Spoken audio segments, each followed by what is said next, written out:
incoming power onto your boat, and then we have a shore power cable.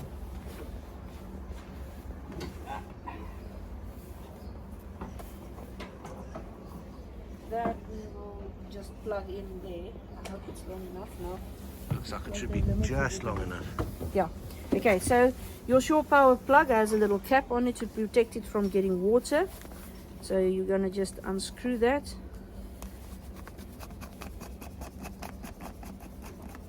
Until it's loose. Flap it over.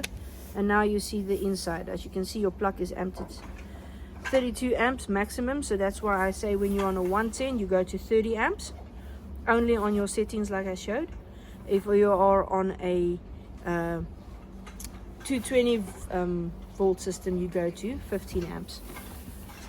Okay, so now you have these two little spots here. They will line up with the boat. These little smileys here. Gonna push it in, gonna twist it and screw your capital on. Let me just make sure this is not cross-threaded. Very nice. There we go. Squeeze it. Remember, push in and twist clockwise. All the way in, and now you have a watertight connection. You do get these plugs with a lock function, but as you see, we do not trust the lock function. We use threaded ones. Okay, so if you need to undo it, you just reverse the process, unlock it, twist it, pull it. There we go. Then we go into, now you can switch on your incoming power. Incoming power, yeah, you switch it up and it will switch on your transformer inside. Okay, in this case today we don't have shore power available. Okay, now once we get in here, you will hear the system go. It'll take a few seconds, and then you'll hear the system go click click click, switching on the transformer. Once the transformer is on, you can come here and switch on the output of the inverters. Oh, sorry, the input. So the output of the transformer goes to the input of the inverters. If you open it up, it's this breaker here. It says inverter on. So this is a 32 amp breaker as well. And once you switch it on, it powers up the input of your inverters. Then you have the two inverters which is connected parallel to the output side of your inverters. So this is the outputs. They are switched off the boat. Earth drip test. Done. Oops. Okay, so there, while this is open, this is your solar panels and your MPPTs, and we'll get to the charging in a bit on that. This is the servo we were talking about. This is the brain of the boat, telling it what to do when. Charge, allow discharge, and the BMS is talking directly to this guy via the network at the back there. And this is your screen inputs that will tell your eyes up there. Then you have the two little VE direct cables connecting onto your MPPTs, and that's it. There's a little fuse which is in this trunking to power this up to protect the servo from electronic damage. Talking about solar chargers, so on top of your boat you have 8 panels mounted, 4 at the back, 1, 2, 3, 4 at the back, and the other 4 on your deck. Okay, so you have a double pole breaker for each one individually. Should you lose any panel, you just shut it down and you can isolate that panel, and you will be still having all the rest to charge with. Okay, secondly, as you can see, positive and negative is broken when you cut it down. So you positive and negative coming in from your panel, and the output shares in a little batch onto your PV. This is 16 amp maximum. The panels are rated at 15 amps, but we do not have 15 amp breakers. It's non-existing. You have a 16 amp, which is the closest to, and it's still very effective and okay. All right. Please just remember, solar panels do generate their own energy, so you have quite a bit of live action on it. So if you ever need to change or remove a panel or work on the cabling, you'll first come and switch this off. and then you're going to go up and you're going to, I don't know, put a cardboard over the panel on the top. Break the blocks on the top. Put a blanket over your panel to prevent it from generating energy, because that panel, when you work on it, it's still alive. That's what it is. Photovoltaic generates voltage and it converts it into energy for us to use. So it takes the sun energy, the gamma waves, activates the silicon particles, and it generates the power. And it's quite a high voltage. Quite a high voltage. In this case, I've seen 108, 109 volts on these panels. So like I said, throw a blanket over it. Let's say you cracked the panel and you need to disconnect the panel now. It's still the same. Throw a blanket or a cardboard or something. Just cut the line. You can make a shadow or something on the panel so it can stop generating energy while you're working. Otherwise, you're going to get quite a big surprise. Believe me, it bit me a couple of times. Okay, this is your MPPT. This is the biggest one of the Victron range currently. With the size of our panels, I had to go this big. As you can feel, there's no heat on them at all. They don't get hot. On a hot day, you might go to the room temperature, which is 36 degrees or whatever it is on real tropical temperatures. But these MPPTs are working at about 60 to 70% of their capacity, which means they don't get hot and they will last longer. Okay, your MPPT basically gets the photovoltaic coming in, PV, photovoltaic going in, and then it connects to the battery.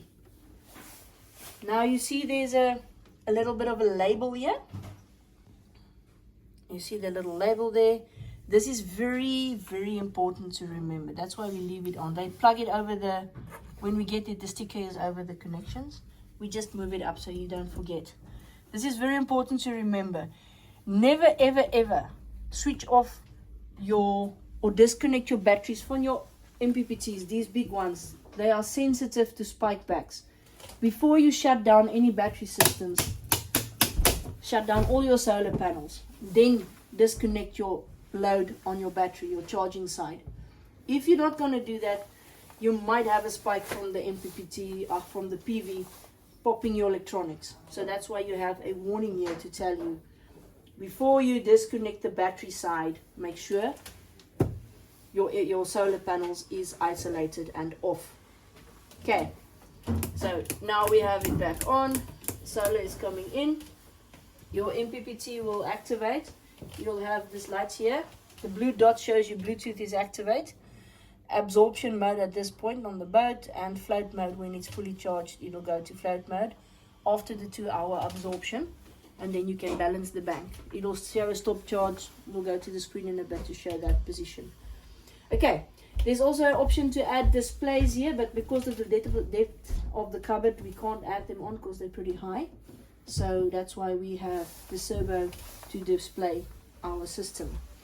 How does the servo see this boat? Is from the VE direct cables connected to the servo, and it'll display it on the screen for you to access and manipulate. There you will see history of your charging. You can see what power has been used on the boat and all of that. Okay, our next program is this little jumpers here. You see these little red cables? This cable comes directly from your smart BMS 500. If there's voltage, it activates the charge. It says, okay, you are allowed to charge. There will be voltage. If this voltage falls away, the BMS for some reason doesn't want to be charged, or the batteries is full and it's stopping the charge. And that's the BMS function. The BMS talks to you via this and via this. Okay, so when you see, oh, my solar is not charging, then first go see what the BMS is telling you. The BMS will give you either an alarm if there's a problem, or it simply just stopped the charge because the batteries is full. And it hasn't activated a charge yet because you haven't reached 90% yet. Okay, so your batteries will drain 90%, and then BMS will say, hey, charge my batteries up, and it will activate and you'll get voltage here again. Okay, so this is why it says, after a rough thing, come and check your connections, pull on them, make sure they don't pull out. This, if you plug it out, your system will switch off. So just make sure it stays there. And then you have obviously grounding functions on your MPPT to ground the casing of your MPPT. The green wire is the grounding. Yeah, your green wire is your grounding. It's connected up to the grounding system of the boat, and it goes down to the anodes. Yeah, it's just to prevent, you know, unnecessary static interferences and all of those things, and obviously lightning can never be stopped. Okay, so while we open up here, this is your charging function of your solar. So your solar comes in, and then it goes to your battery bay where I showed that latch earlier. So the solar latch is also there should there be an emergency. We're going to press the dead ship in a bit and you'll see why, and it'll kick out that latch. You just press one button, you isolate all your batteries, you isolate your solar, and then you just plug out your shore power, and then your boat is completely dead.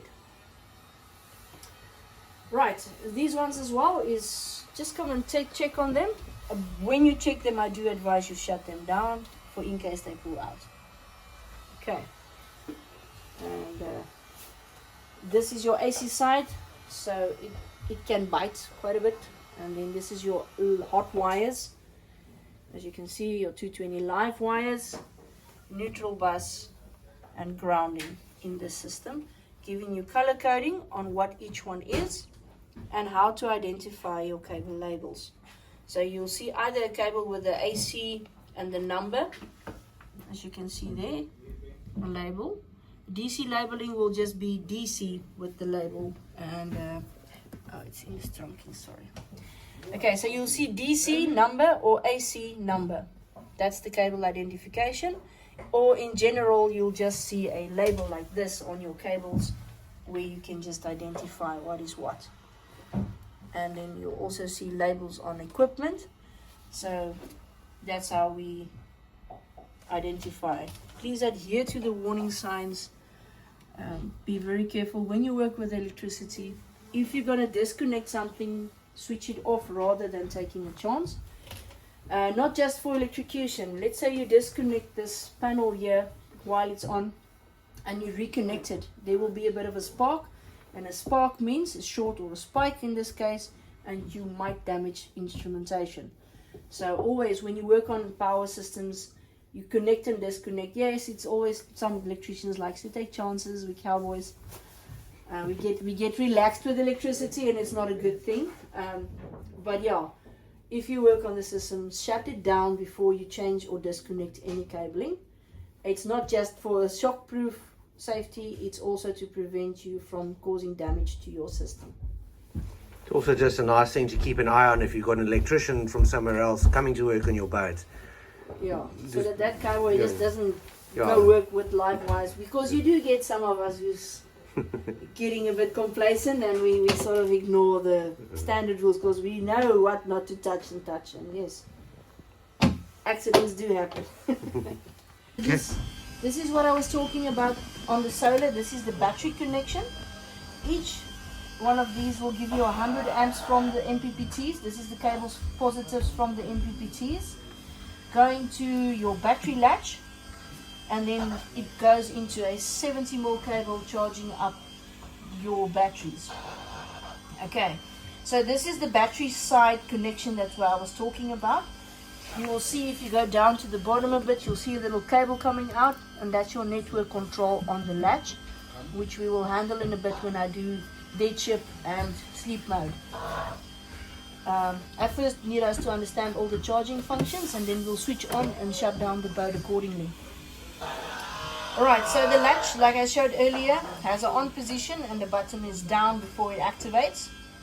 If the button is up, it kicked out. If you turn it to that side manually, it'll kick out as well, and that's the manual function to switch it off. I don't want to switch it off now because, as you know, our PV panels are on, so you don't want to have a spike back to your MPPTs. Okay, this is a latch, a safety latch. On each battery you will find them as well, like I showed earlier, and it's an isolation function manually if you need to bypass a battery, or a dead ship in case of emergency, like a real fire in your galley or something. You're scared your batteries and stuff is going to get worse or you're going to get it more crazy, you just press the button. You're going to do the button. Okay, so now we did shore power charging, Yeah. and we did solar charging. Now let's go to our engine charging. The alternators, the Belmar alternators. Now I know John has gone through you with the Yep. engines. I've made some engine videos as well. Okay, so he showed you how the alternators worked. Yep. Okay, so just very, very important around the alternators. There's one very, very big rule that you must never forget. The moment you activate your engine ignitions, start them as soon as possible. Don't take too long to charge them, to start them. Because inside the alternators is diodes that pulls up and heat, and then you'll lose the diode control, which means you'll lose your alternator. So don't take too long to start your alternator. Sadly with Nanny, I cannot connect it to an oil pressure, which is usually a nice little function, because when you switch on, the alternator stays off until there's an oil pressure and it activates and then starts to, but I cannot cut into the supplier cables, and there's no function for us to do it that way. So that's why I'm giving you this information. So please, when you switch on your engines, don't take too long to start them, because you have diode buildup on them. How long do you think it would take for damage to be done from once you... It's pretty quick. Don't take more than a minute. Even less. A minute is quite long already. Okay. So, but it's, I mean, it should the end once you press the start button. Wait for the glow plug to go dead. Yeah. You know, as the engine start, and then start the button. Don't wait too long. So that's what I advise. And then also, before you start your engine, double check the grey switches in your engine bay. So you can just go open that up for you. Right. Okay. So in your battery bay, each side is the same. Battery bay. In your engine compartments, everything is exactly the same laid out. You've seen the bilges and the calorifiers already. Yep. Livingston handed that over, and how the engine function works. Okay, so we were talking about the switches earlier. You must make sure that your switches, the grey switch, your alternator switch, the service switch is in the on position. If you have this in the off position, your batteries are disconnected from your alternator, which means you will burn your alternator if you start your engines without this connection. You will start smelling rotten eggs, and you will have a very hot alternator. You will lose them immediately. Because the current's got nowhere to go. Yeah, it just builds up very fast there. So please, before you start your engines, make sure it's in the on position. This also must be in the on position, obviously, for your starter battery to start. Then you have the two alternators. This is the 12 volt, 120 amp alternator to charge your 12 volt battery for your engine. This does not charge up to your bank, but it is a backup, which we will talk about in the second phase. Your alternator there is a 24 volt Belmar alternator. It'll give you 90 amps maximum from each side on full throttle, and is controlled with the regulators in this box. Each one has its own regulator inside the box here, and then each one connects up to the center fielder in this box here. So in your center fielder, there's three lights: a green, a red, and an amber. The green one is port side, red one is starboard side, and then the amber one, which is at the top of the center fielder, is the one that shows you is agreeing to charge your system. Okay. So all three should be on. If you run both engines, you should see three. If you run only one, you should only see one. But you'll always see the amber light charging to your bank. So what's happening on your alternating system is you have a sensing wire that's connected onto your battery bank. It senses the voltage the moment you start and switch and activate on. The regulator will tell the alternator, I need 90 amps because we are at 60% on the batteries. It's checking voltages. So it'll see basically 26.2 volts, for example.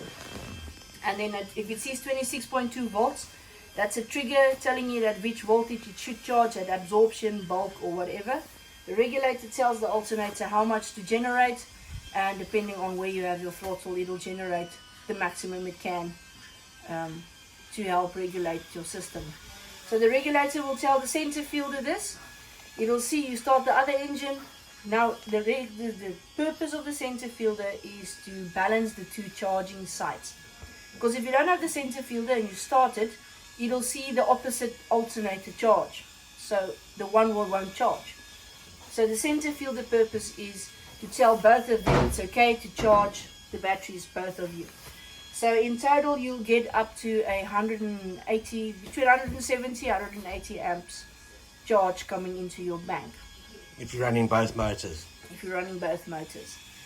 And then also, as I said, your alternators, you can run them, but let's say, how to explain this, your alternator will also shut down on a heat protection. It's got a heat sensor on it, we connect it up.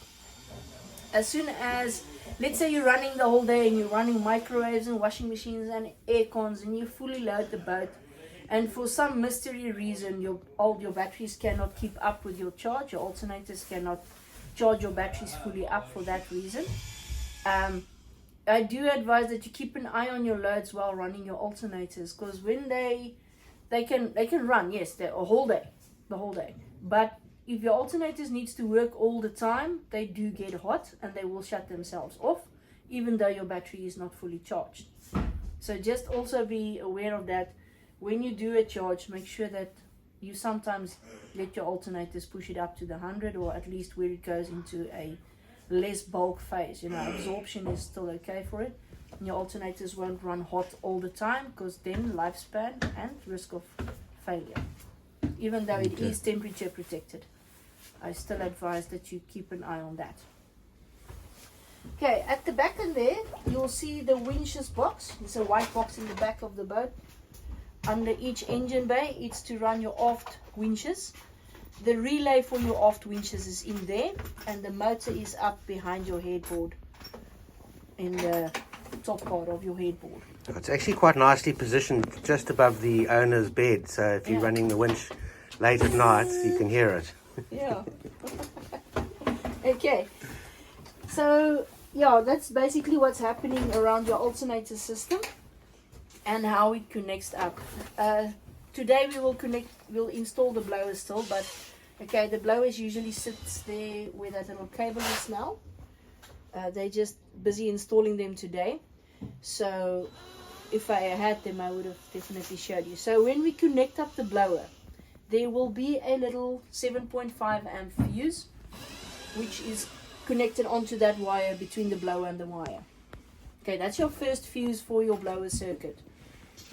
Your first fuse for your blower circuit, 7.5 amps, because it's now a continuous run blower, and that one is a 12 volt blower on the boat. The supply for that blower to the relay will come directly from your battery and not through the DC to DC converter. So you use the 12 volt batteries to connect to the common of the relay there, and when the relay is activated, it closes up, start the blower. So that's a 12 volt blower with a 7.5 amp inline fuse protecting your blower. As you know, blowers is mechanical movement equipment. So sometimes the motors, they start to fail, you get some resistance, something gets sucked in which you don't want, or whatever situations happens. That's the reason for the first line fuse there. If anything goes wrong, that fuse should pop, if the blower has any issues. Okay. So if the fuse pops, we try and figure out why it did first before we just replace it. Before you activate a blower, you just move it with your finger, see if it's still freely turning or something. Or maybe sometimes, I don't know, some got choked, got hot, or you never know, wear and tear, whatever the conditions. But they're continuous blowers, so they should be running while the engine's running. I'm just, let's say, I don't know, you get a sudden hose leak here with water and it sprays that thing. It'll obviously short out the engine, the little blower motor, and it'll pop that fuse because it's a short. So that's what a scenario is. Let's say you had your boat in storage for months and months and your boat is now like 3-4 years old. Blowers do get old as well, wear and tear, maybe some corrosions build up into it while it was in storage, and it'll be a little bit sticky and tough. Make sure it's running freely before you start, or you can pop fuses. Okay.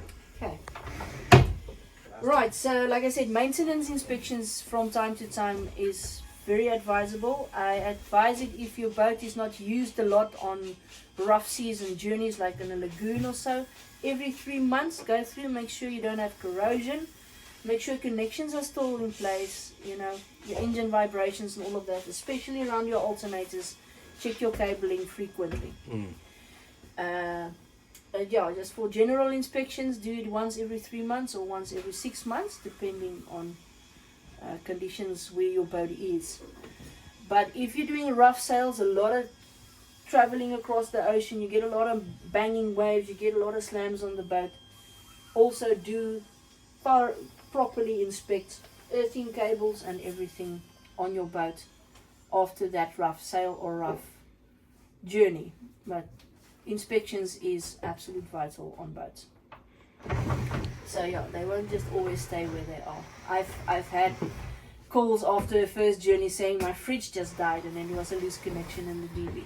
So that's why I advise cabling is still stiff, cabling still needs to find its way to settle, and also weather conditions affects it. A lot of movement on the boat, so just over inspect everything you can as far as you can. Cool. Alright, so now getting to your engine batteries, the 12-volt side of your engines. So each one of these presents an engine battery, port and starboard. 125 amp fuses at the battery itself before we go into the switches.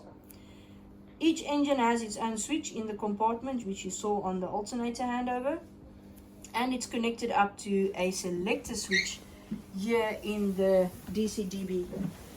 This switch here, it's this engine selector switch. Okay, so the purpose for the switch is to basically give you a bit of a backup energy should you lose your DC to DC converter, which is sits in the battery. So if you lose that DC to DC converter, it dies for some reason or decided it doesn't want to give us any energy anymore, you're just going to take the fuses out at the bottom there, remove the fuses, and then you will leave that switch into the 1 and 2 position. Oops. Press the stop. It'll go to the 1 and 2 position, and then your engine batteries will supply the 12 volt to your 12 volt bank. In case of emergency, you will have that happening. So if the DC to DC converter failed, we could do that and then still run our instruments and Then other 12 volt you'll instruments. have 12 volts. But then obviously, if you're not running your engines, you're on sail, just keep an eye that you don't run your batteries flat. Because remember, you won't have a way to charge them back up unless you have an emergency charger on board. Okay. Okay. And then if our engine batteries are flat, We're just going to go select 1 or 2, depending. Let's say your port battery is flat, you select the port battery side. Oh, it says starboard. Oh, they lined it up with. Okay, we said port battery is flat. We select the port battery side, and which is there, and then it will pull the power from your DC to DC converter and will charge up the battery for an hour. Switch back to off position and start. Let's say both batteries are dead. Go to 1 and 2. Let the DC to DC charge back to the batteries. Wait an hour. Switch off position and start. Reason why we have to go to the off position before you rev the engines is because you will push 120 amps right up to your bank, which will blow your DC to DC converters fuses. They are only 30 amp little fuses.